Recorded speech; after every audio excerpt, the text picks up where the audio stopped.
I paid for a trip for me and my father, just to enjoy a little bit of bonding. But when I showed up and he brought his no-good, rotten girlfriend along with him, I got so upset that I canceled the entire vacation. And a lot of people say that I'm petty. It's true that some people stop thinking whenever they fall in love. And the case was not different for my father, Jack. After he met his gold-digging girlfriend, Ella. You might think it's a bit harsh of me to say that like that, but you'll understand why after I share everything with you. When I was 7 years old, my mother passed away and left my father with the responsibility of taking care of me. Where I come from, kids were solely responsible for themselves from age 10, and it took parents who really loved their children to care for them the way my father cared for me. It would have been so easy for him to ignore me and just move on with his life like the rest of his friends did with their children, especially after I would misbehave, but he never did. Even before my mother passed away, life was very difficult for us as we lived in a small town, and getting a nice, decent paying job was almost impossible. Also, my father was a high school dropout, so it was challenging for him to find a job that paid over $10 an hour. He and my mother used to join their earnings together to take care of the home. But despite doing that, things were still challenging. Like my father's friends, his parents were not financially capable of taking care of him and his education. And as a result of that, he dropped out of school very early to fend for himself.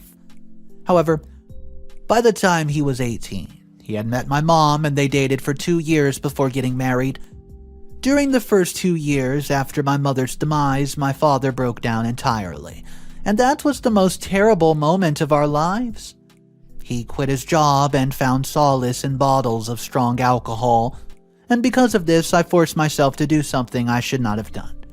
When we could no longer feed or afford essential bills like paying for the heater during winter, I found and joined a group of children who referred to themselves as the street kids.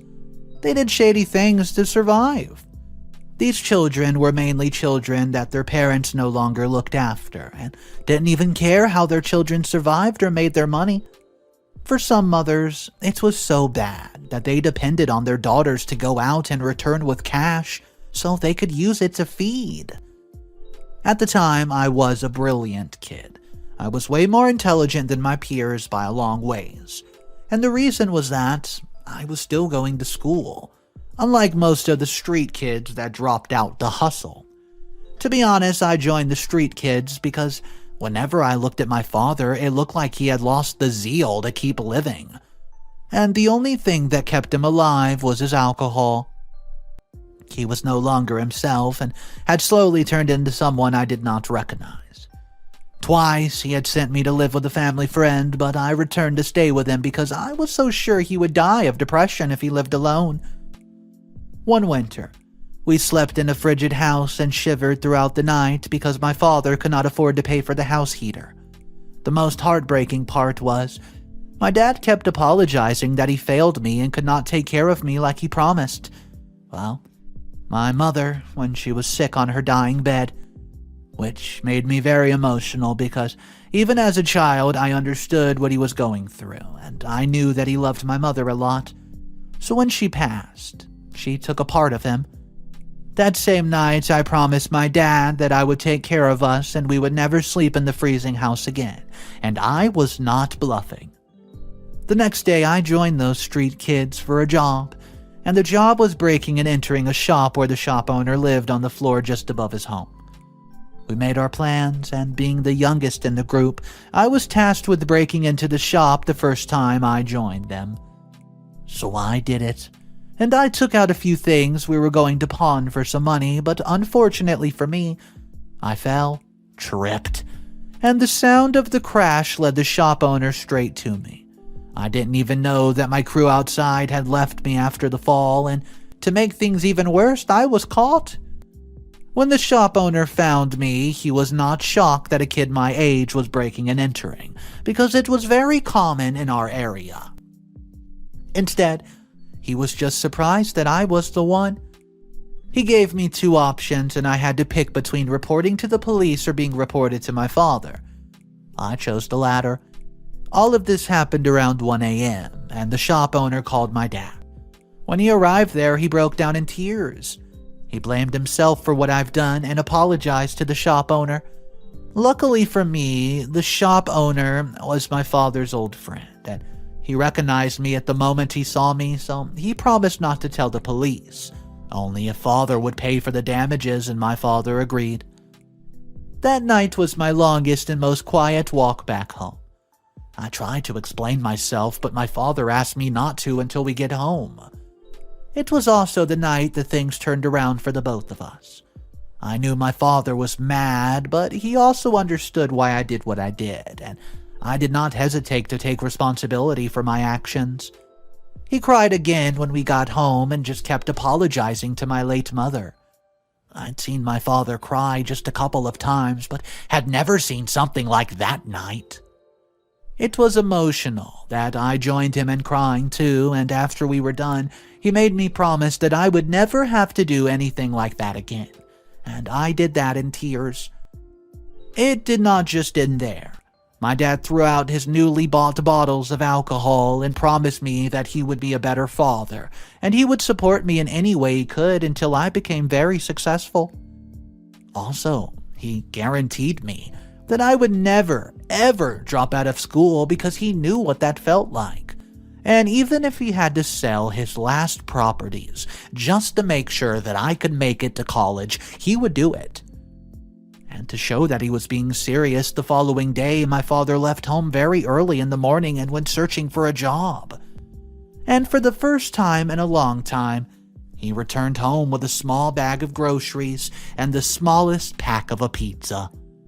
In the following years, I witnessed my father push aside his feelings and do multiple jobs at the same time, borrow and pay off loans, went to work, rain, shine, and neglect to buy himself those fancy things he liked just to make sure that I did not end up like him or the kids all around me. Even while he worked very hard to take care of us, he also paid for the damages that I've done for the shop for months until he finally paid it off. Seeing all my father went through, and, well, all the sacrifices he made for me to have a promising future, I stopped hanging out with the kids that did not share similar visions. Studied very hard and cautiously did the things that pushed me closer to that kind of future I wanted. A few years after, my father's sacrifices paid off. I graduated from high school and I did get admitted into college. Even at college, I did my best and tried everything possible to avoid students who preferred hanging out and just partying instead of reading and studying. Don't judge me.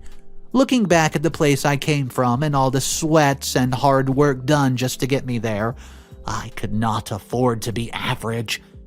It was the joy on my father's face every time we did a video call, or I visit the motivation in me just to keep going. In the end, I finished college with first class, and luckily I got a decent paying job right after I finished. From my pay, I got a good apartment in a small suburban town, far better than where I lived with my father. First, I gave my dad 30% of my salary every month so he could cut down on how he worked and looked after himself. Aside from that, each time I went shopping, I made sure I stopped for the two of us. I didn't want to be the child who would look after himself first, intending to look after my father in the coming years.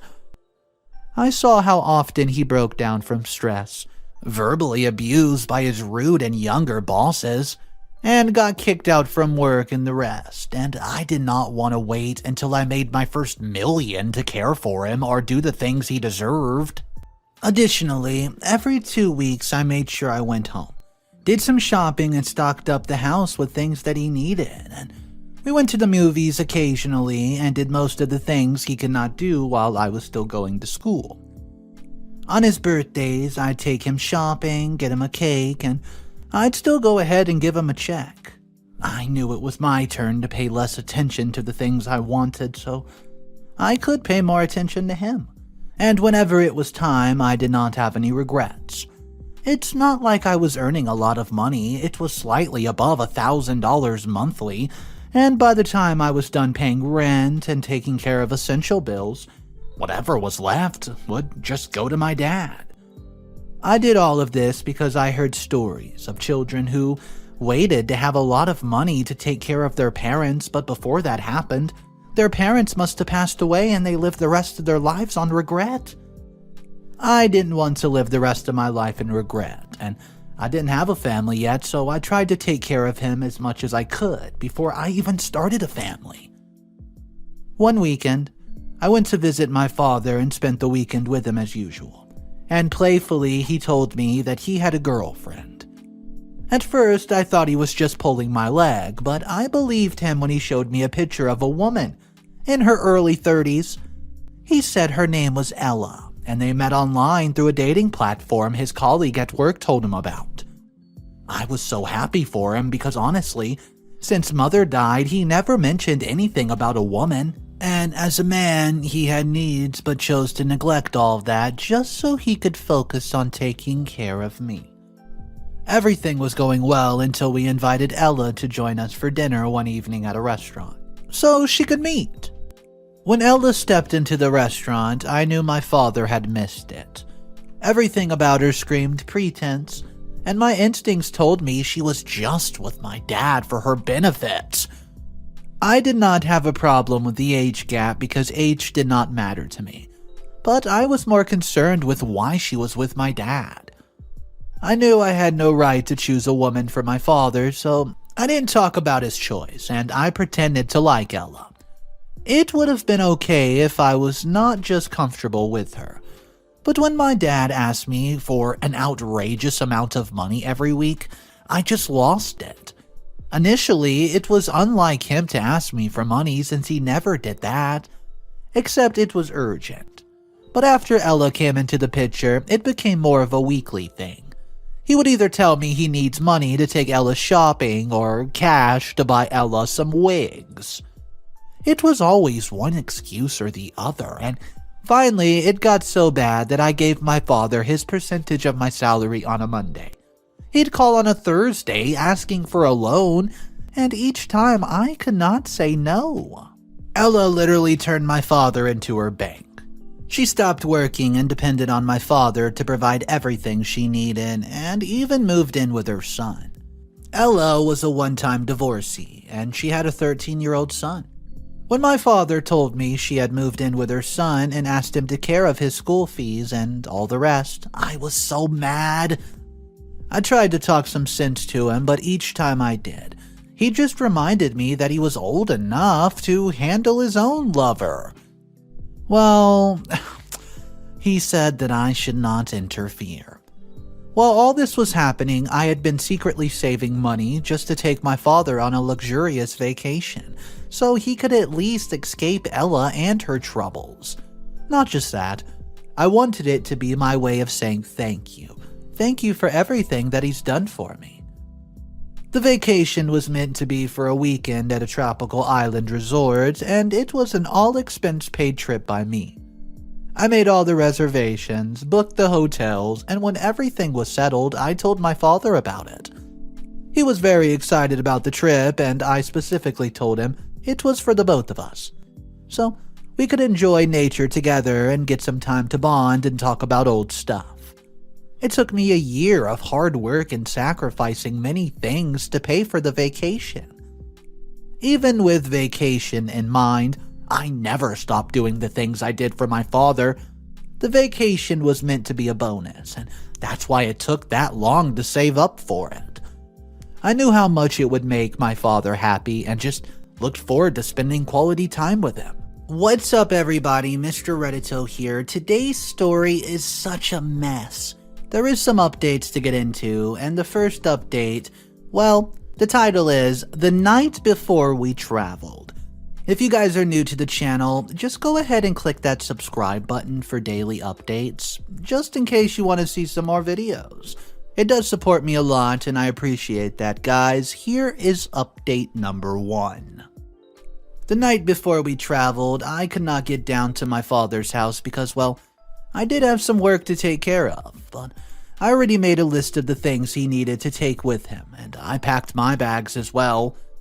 Unfortunately, because of how excited I was, I did not sleep very well. I spent almost half of my night doing some last-minute research on the fun things we could do and places we could visit when we got there, and I just ended up going to bed late.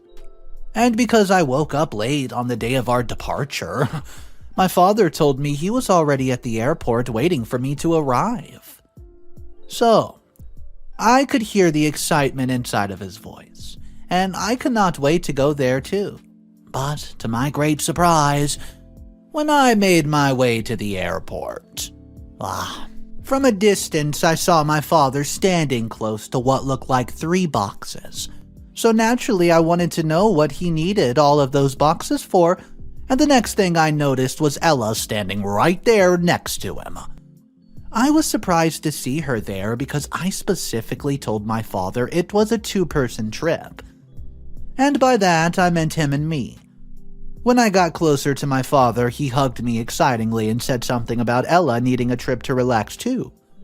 I could not believe my ears. My father wanted me to give up my spot for Ella because, in his words, honey, she needs the vacation more than I do. I would not have been so mad if the bullcrap I heard was coming from Ella, but it came from my father, and it hurt me. I had to listen to it.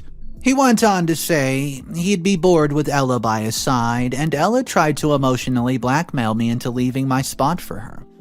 She asked me to listen to my father and make him happy. It was so easy for them to push me aside after I worked my butt off for a year just to save up for the vacation. At first, I thought they were just messing with me, so I laughed it off and I began pulling my box, but when I noticed my father did not join me, I stopped and returned to him.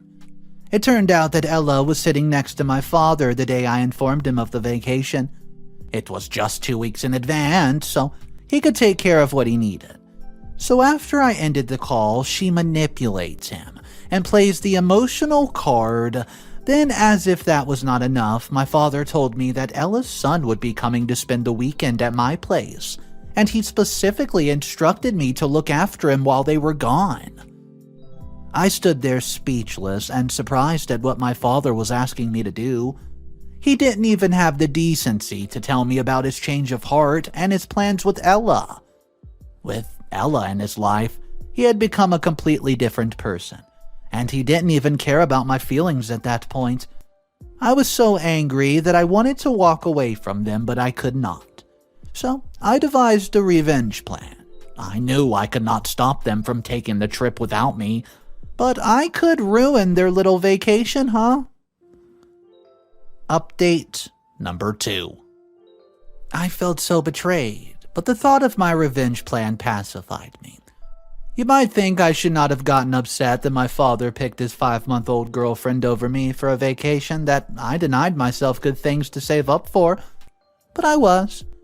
So I rolled back my box and boarded an Uber to take me home. When I turned away from them, I called the hotel and all the excursion companies and canceled every single booking that I made. I knew there was no way my father and his mistress could afford to pay for everything by themselves, unless some sort of miracle happened. Well, immediately the plane took off and my father took selfies with Ella and sent them to me on WhatsApp. He even promised that he'd send more pictures once they arrived at the location, so that way I would feel included. I responded and told him I could not wait to see the images of him having so much fun, and I added that emoji with a halo. I got back home, called the office, and told them I'd be coming to work the next day. And they were pretty surprised because I told everybody about the vacation I was so excited about. I simply could not stop talking about it. I wished I was around to see Ella's face when they realized I canceled every single reservation, and I was also sure they'd called me to find out what was happening. The trip was meant to be a 4-hour trip, and approximately 5 hours later my phone began to ring. It was Ella and my father, calling me at the same time. I looked at my phone ring for almost an hour while I watched Netflix, and by the time it had gotten to 21 missed calls, I decided to return my father's call. by the second ring he picked up, and acknowledged that he had been trying to reach me for almost an hour. Before he could say another word, Ella snatched the phone from him and began to complain about the staff at the hotel. She told me the front desk lady said the reservations were canceled, but she believed the lady was just mistaken. So I acted surprised. I even asked them to confirm again, and this time I heard her yelling at the lady. And when the lady confirmed that indeed there were no reservations for them, Ella asked me again. And to show them the two could play the game, I asked Ella for the name she used in making the reservation, and she was very confused. She said she didn't make any reservations and thought that they'd stay in the rooms I booked for my father and me. Well, at that point, I just let the cat out of the bag, and I was already tired of playing dumb. I told Ella I canceled the reservations I made for my father and me, and the whole time I thought she was referring to the reservation she did personally. When she heard that, she got mad and began to scream. She called my dad's attention and told me what I've done. I can still remember the satisfaction I felt from the anger in her voice.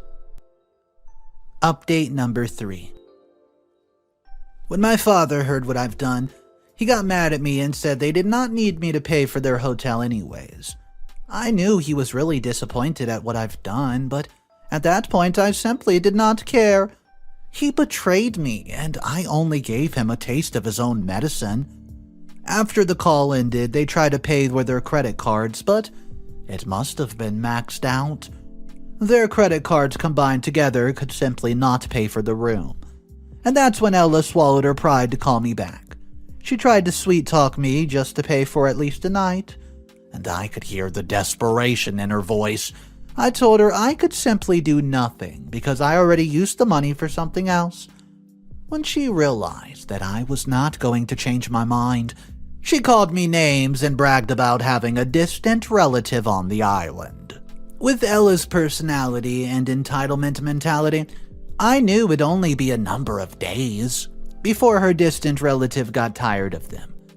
My father refused to speak with me again, and they found their way to the distant relative's house. With all that happened, I was expecting them to return home the next day or even the following day, but they didn't. Ella said she was not going to waste her trip to the island, so she tried to make her distant relative pay just for the visit with the great excursion centers.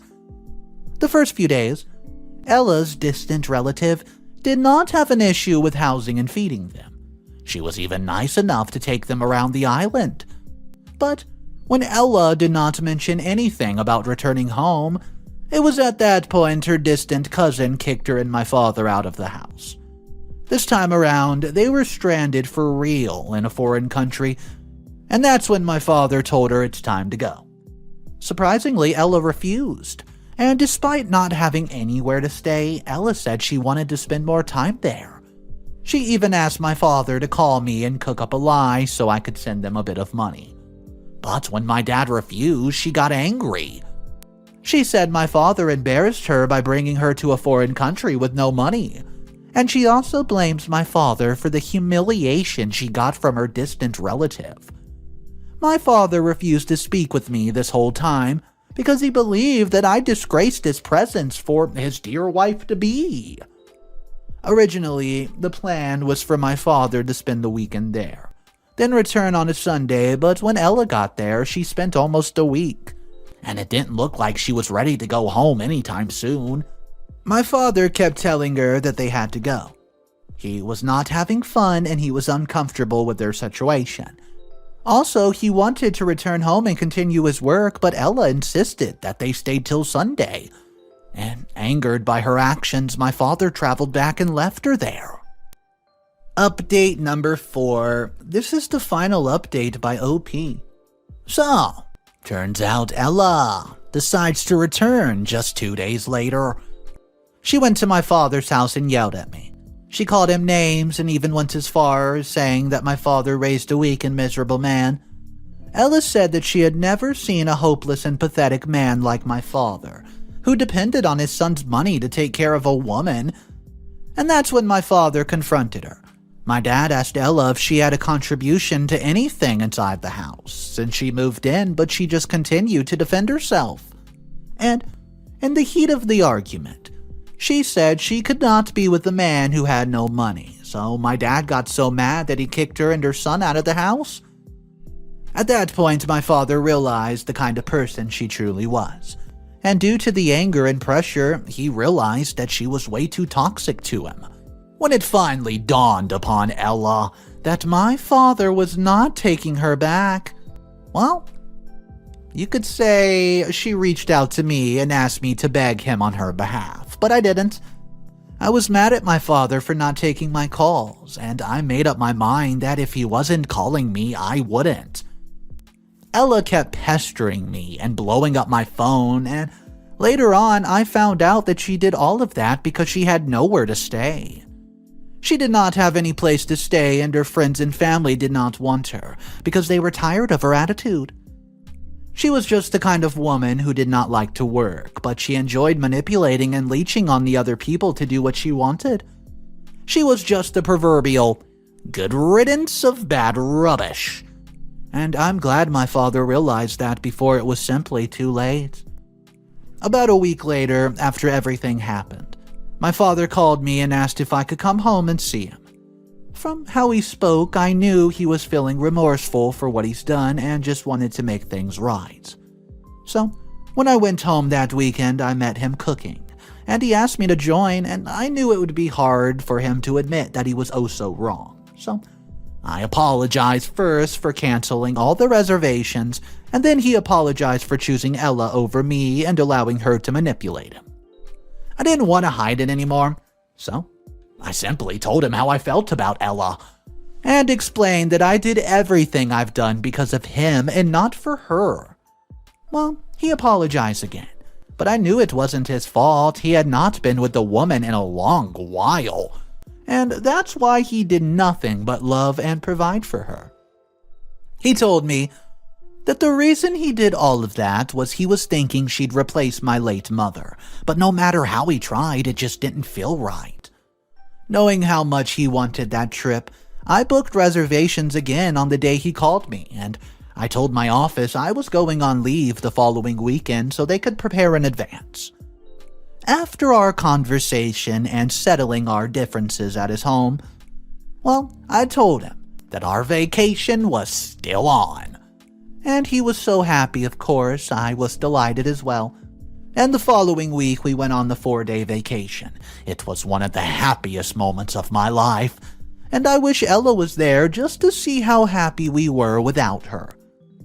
After we returned from the vacation, Ella went to my father's house and insulted him for using her. She'd seen the vacation pictures that my father posted on Facebook, and it was obvious that she was stalking him online. Well, I got mad, and you know what I decided to do? I got a restraining order against her. And ever since then, we never saw her again. Okay, so the restraining order against Ella was so desperately needed. I was starting to believe that OP's father was not going to cut ties with Ella during this story. I'm just thankful that it worked out for the good, and OP was able to get back with his father. Guys, I would like to hear about exactly what you would do to get rid of this toxic, vile waste of a creature called Ella, who was clearly manipulating OP's father. So drop your comments down below. Let's talk about it in the comment section. If you guys are new to the channel, my name's Mr. Reddito. I narrate and animate stories every single day. Stop on by, see what the topic is. I would love to have you guys, so click that subscribe button right below this video, and I will see you guys in the next one.